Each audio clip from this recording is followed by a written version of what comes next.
Although the country has been commended for a well-established functional Office of the Auditor General, which is said to have a strong legal and constitutional mandate, Namibia, the report says, performs badly in subcategories like fiscal oversight by the legislature and public participation in budgeting. There appears to be great dissatisfaction with the established manner of public spending, including failure to prioritize transparency and accountability, including among state-owned enterprises.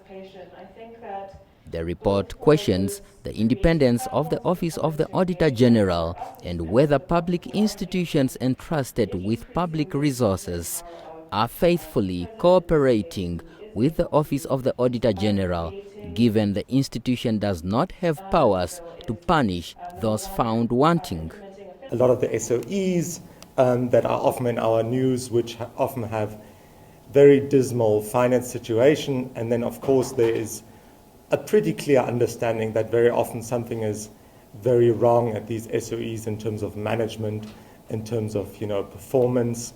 Are they actually doing what their mandate tells them to do, and so forth. And since this is all money that comes somewhere from the private purse, from taxpayers, from businesses, and so forth, we are all somehow affected by that. Because of course, if an SOPE performs badly, then that affects us badly as citizens and as residents of this country. Namibia scored 0 on public participation, 31% on legislative oversight and 51% on open budget index, while the report also found that the country has no independent fiscal institution. Countries must score a minimum of 61 out of 100 points to classify as budget transparent. Do we have the audits? Do we have the books? Are they published? Are they easily accessible on the website? Can the normal person on the street actually go and look at them? And to some extent, a lot of people also argue transparency should also mean that these documents are easily understood, which is often an issue, especially for audits. And some informants have actually also told me that they don't really feel that a lot of the MPs, our parliamentarians, really understand what actually is written in a lot of these audits.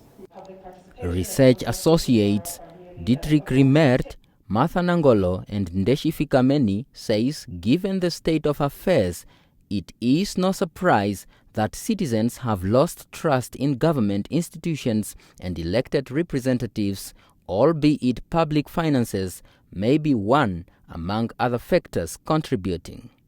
The Office of the Auditor General has welcomed the report and acknowledged there is room for improvement, but was quick to point out that the office does not have financial and administrative autonomy.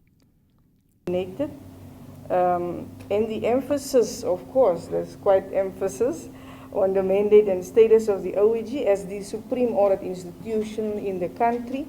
And of course, there are quite room for improvement, as we can all agree.